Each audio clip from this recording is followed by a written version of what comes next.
coming to you from Jezero crater on the surface of Mars. This is Mr. C. Seventh graders, happy Thursday to you.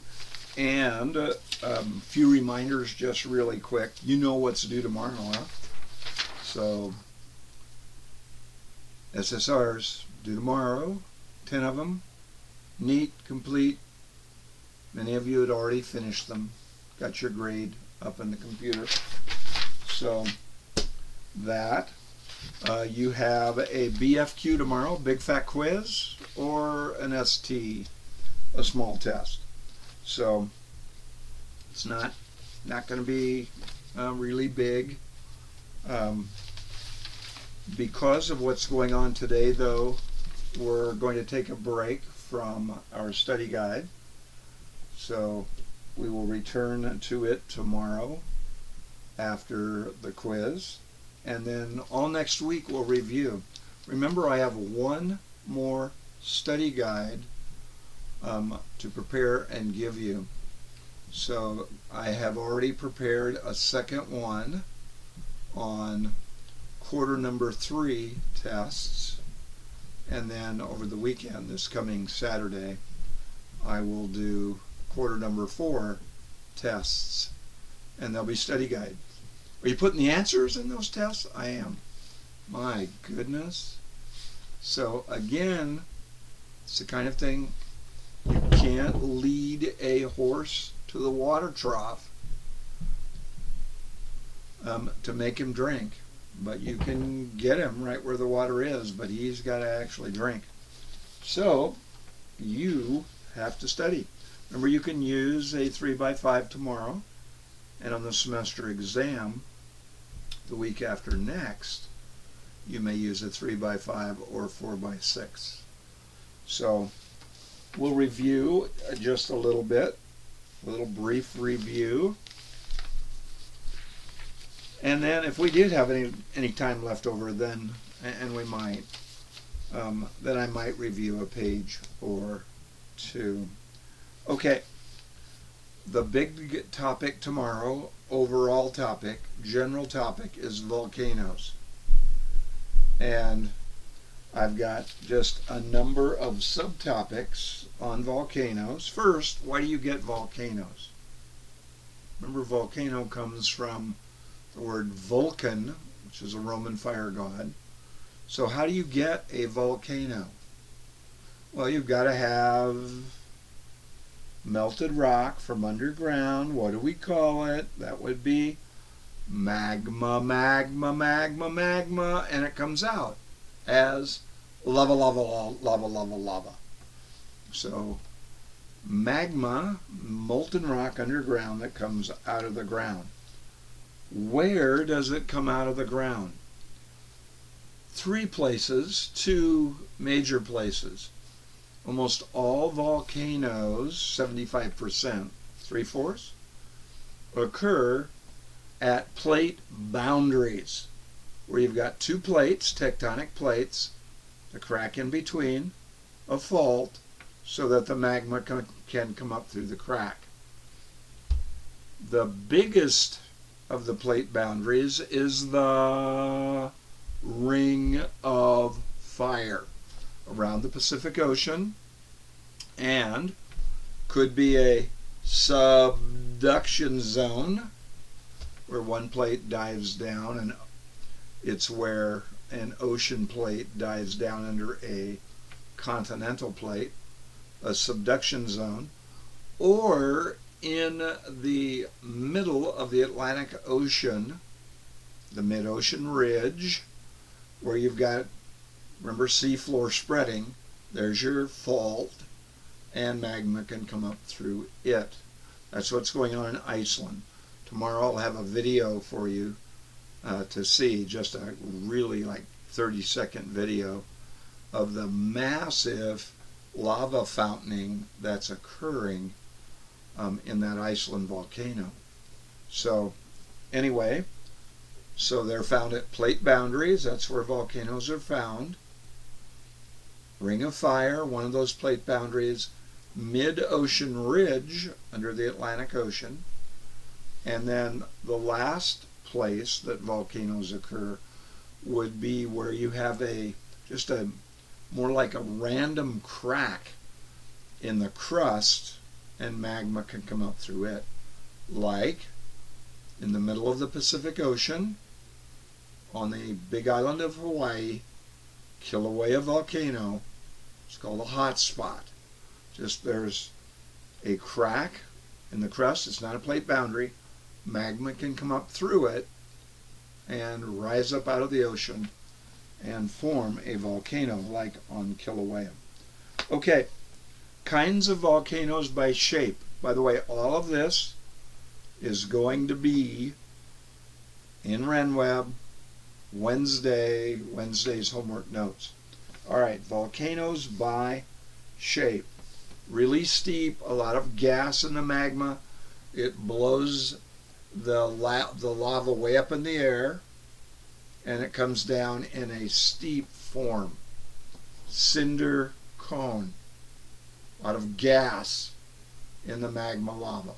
Blows it way up in the air. And that's what's happening on Iceland. And you'll see it. I think I saw today that the lava fountain, because of all the gas in the lava, was being shot up 300 meters. It's like 3 football fields in height. Wow. So unbelievable. So cinder cone, then not as much gas in the magma lava. So it's a stratovolcano, like San Francisco Peaks. Mount Fuji in Japan is a stratovolcano or composite volcano. Some gas in the magma doesn't blow it up in quite as steep a fashion. Cinder cone, stratovolcano. Then you have a shield volcano, the Hawaiian Islands. Why do they have that shape? Not real steep. Not a lot of gas in the magma. Magma comes up, runs down, comes up, runs down. See that shape? It comes up, it's liquidy magma, liquidy lava, not a lot of gas, so it comes up and runs down, comes up, runs down, and makes that shield shape.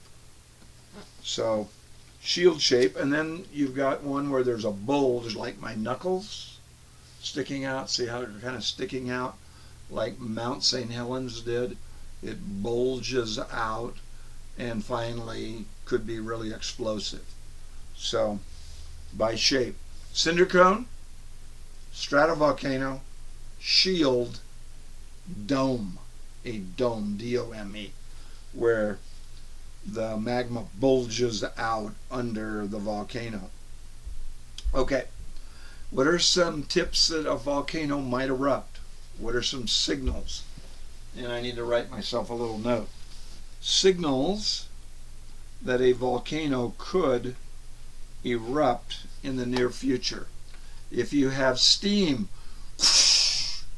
that's ejected from the crater, steam. Or you could have ash, an ash ejection, ash. So those two things. What happens under the volcano as the magma moves? The ground shakes and the needle shakes on the seismograph, and you get that kind of thing on the seismograph paper. So, signals that a volcano could erupt. Kinds of volcanoes by activity. If they're erupting right now or could erupt any moment. Active volcano. It's erupting now. Active volcano. Volcano that hasn't erupted in a while but could. There's a magma chamber under there. It could come up into the vent or pipe and come out. So what do you call that? A dormant volcano. So active and dormant. It's asleep. Could erupt though. And then you've got ones that are dead, extinct. haven't erupted in hundreds and hundreds of years, even millennia, like our volcanoes up in northern Arizona or eastern Arizona in the White Mountains. They're extinct. They have not had an eruption in over 1,000 years. So extinct. So active, erupting now. Dormant, not erupting now but could. And then dead, just dead volcanoes. Not any magma underneath them, and it doesn't look like any magma is going to come up at all. So extinct volcano. All right. What comes out of a volcano? Gals, G-A-L-S. G for gas, gas in the magma. Okay, shoots it up. Ash, it's where the volcano blows the rock into little bitty bits that hardly have any mass at all. Ash. I showed you some Mount St. Helens ash yesterday. L for lava, and then S for steam. Steam. So one more time, G-A-L-S. G for gas in the magma. A for ash. Boom! Mount St. Helens produced just millions of tons of ash. And then L for lava, and S for steam. So those four things. So, and then, why does a volcano erupt explosively or quietly?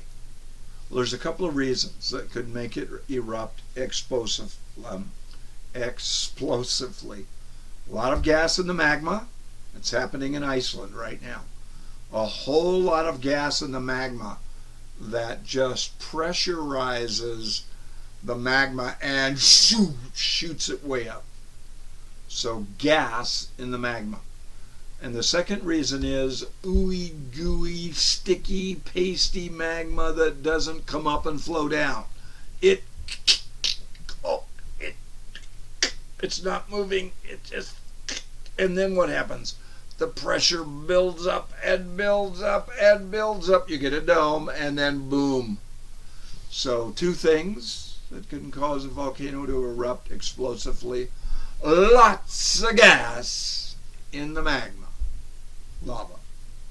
And then the other one is gooey, sticky, pasty magma that can't flow very easily.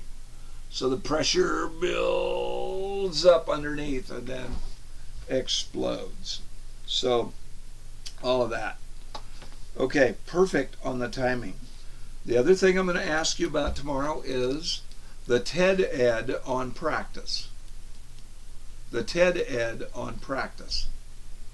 What can you do in the way of tips that will enhance your practice so that you'll learn more quickly, whatever it is you're trying to learn, whether it's a language or some aspect of a sport, maybe like how to set a volleyball. I mean, I know there's a set way, I don't know exactly, but many of you gals know about the proper hand position and softly setting a volleyball for your hitter. So anyway, whatever it is, you need to do these things. No distractions. So you can just concentrate on what it is you're trying to learn. No distractions. So you can focus, concentrate on what it is that you're trying to learn. Number 2, take frequent breaks. A kind of like power-packed practice time and then a break. And many times during the day. Like you'll be doing a lot of practice for the semester exams. Study hard for maybe 15-minute periods and then take a little break. Just the way to do it. There's a lot of research that shows that just makes your practice better.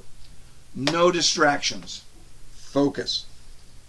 Breaks. Periodic breaks. Visualize in your mind what you're trying to learn. That will enhance your learning. Visualizing. So I can see myself winding up as I'm pitching on the mound. So I'm winding up. I can see myself striding the ball position. Remember, I used to be a pitcher. And so visualize it in your head. No distractions. Breaks. Visualize it in your mind. And then fourth, practice properly. Double P. Practice properly.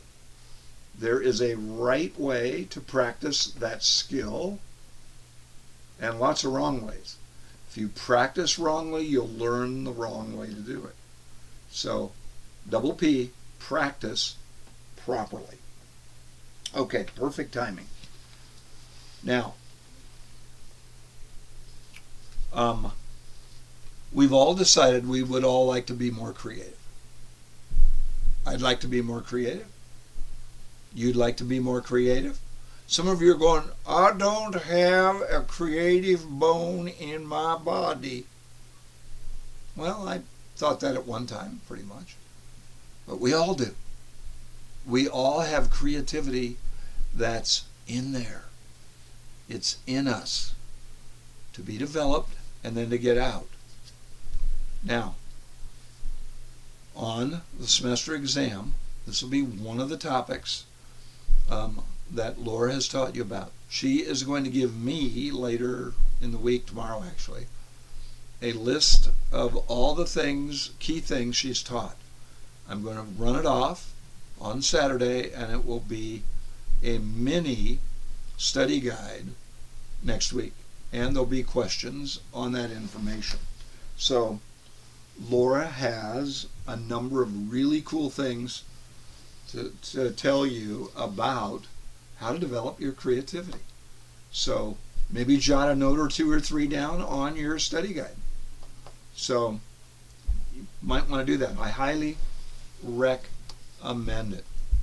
So, Laura, if you will finish up your creativity topic.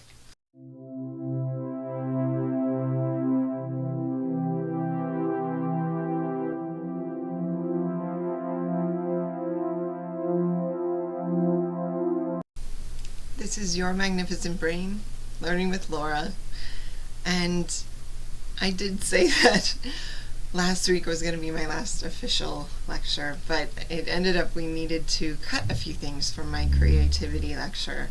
So this is really creativity part 2.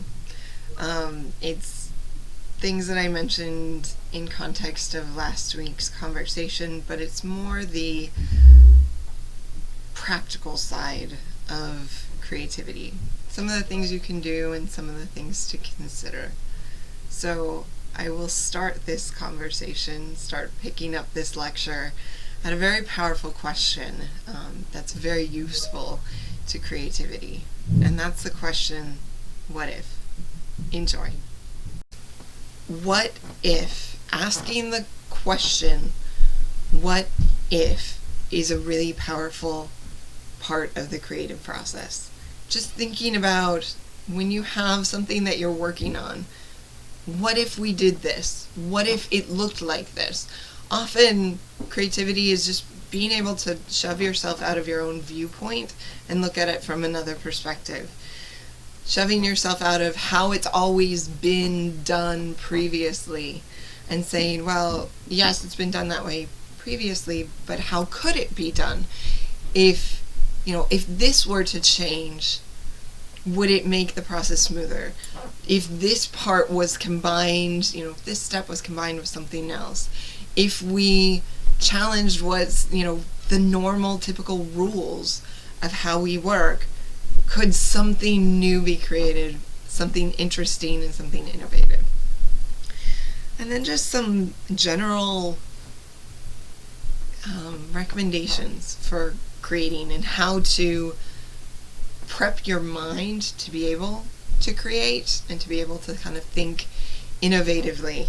Paying attention to the world around you and seeing everything that you interact with, even if it's in different areas, seeing that as kind of food for your creative process. So if you learn about new techniques in one area, there's always the possibility that those techniques or those innovations in one area might apply to your area. In any case, even if they don't, it helps you look at things from a different perspective. Listening to people who have creative solutions helps your brain kind of start getting in the habit of thinking creatively. Often listening to how they work creatively, how they generate ideas, how they push themselves, exercises for pushing themselves out of just the normal standard thought process can be really helpful regardless of what area you're in. My area of expertise is in psychology and in teaching and kind of testing, and also in writing. So using different things that I've learned in one area has actually been very useful in others. For instance, how people think has been so useful. All of that I learned in psychology, and even how people learn, how people interact with data, has been really useful to writing. So just because something is not in the same area, kind of release yourself from that. Allow yourself to think of, well, this is true in this area, could it be true in this one? Part of creativity is actually testing boundaries and pushing boundaries out of what's possible.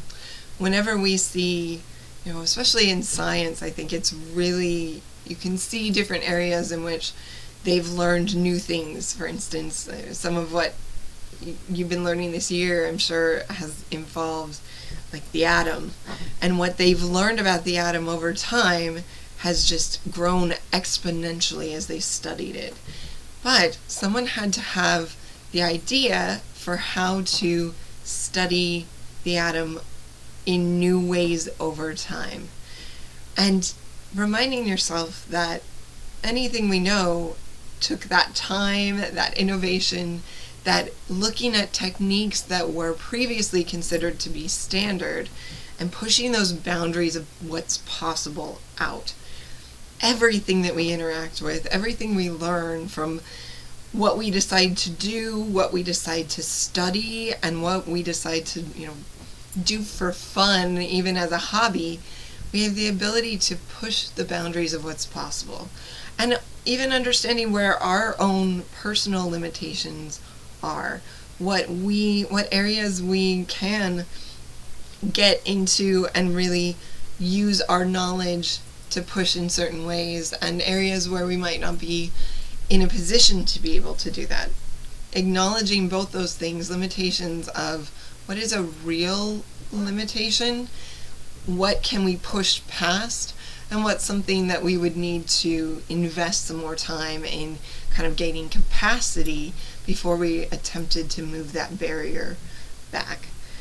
I think re-challenging what the rules are in a given context is a powerful tool in being able to see what solutions could be. Even redefining what it is you're attempting to do can be powerful.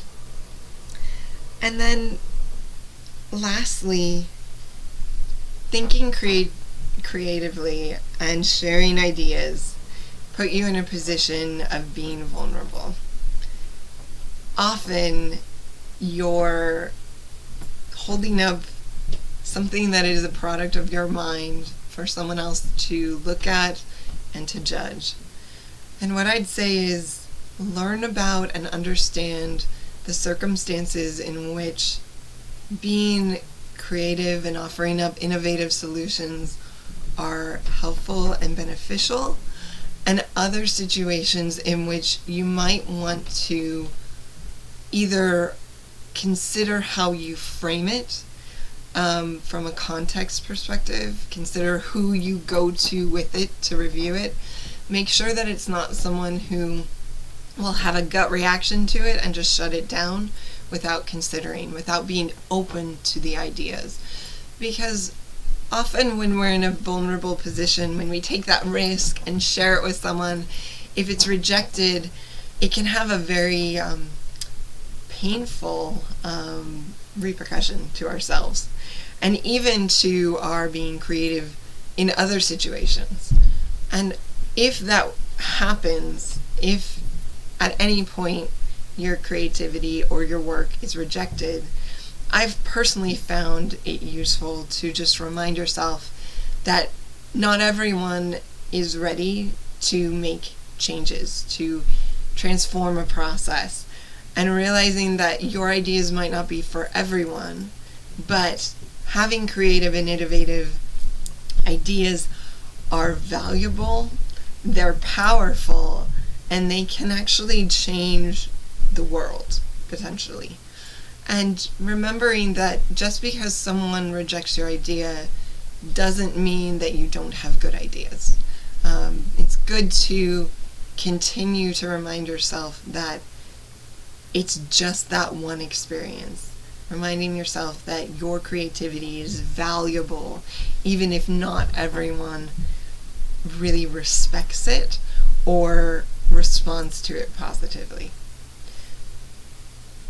One of the things that I've found most helpful with my own ideas is making sure that I have a journal just by my bed or on my desk, where whenever I have an idea, no matter how I value it, from a judgment perspective, I always write it down, because then once that idea is written down, one, you have it recorded in case you ever need it and you're like, oh, what was that idea I had?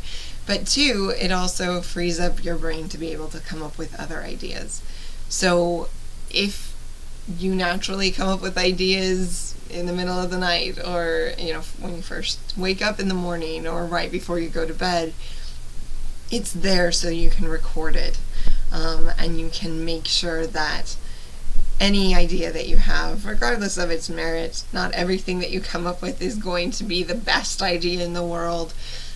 Some of them might be ones that all you ever do is write them down and you look at it once in a while and like, oh, that was different. But by doing that, by exercising that creative skill, that creative muscle, by thinking outside the norm, you potentially can use those ideas to generate unique and creative solutions. I also wanted to leave this lecture with stating that, I'd mentioned previously that I have dyspraxia, which means that I see the world differently than other people. My brain tends to work differently. I have right-left confusion, where sometimes I have to take more time to consider my directions, or a P and a D, or a P and a 9, a D and a B could get swapped in my brain. It's just how my brain works. But often with learning disabilities, there is some research that suggests that there is a correlation between what is considered to be a learning disability and also the ability to think creatively, to be able to think originally, and also to be able to have coping mechanisms for kind of working through difficult problems. I'm not saying that they're connected in that one causes the other, but I'm saying that there's a relationship. So it doesn't prove causation, but there is a relationship between the two. There's a correlation between having a different kind of way of viewing the world, the ways in which your brain works, and being able to make creative connections. That, I think, is important to remember, that learning how to push through when something gets difficult, when you have to take that extra time to learn something, it ends up being worth it. So I leave the lecture there, where we talk about how the way your unique brain works can help with creativity. And I mean that as using an example for how each and every one of us has a brain that works differently, and that those are the things that can help us come up with truly unique, creative, boundary-pushing ideas. So I hope you have a great rest of your week. I will be back next week to talk about some of the things from my lectures that will be potentially on the exam. And again, I would encourage you to find new ways to learn, grow, expand your knowledge, and to find opportunities to be creative and to think outside the box. Bye for now.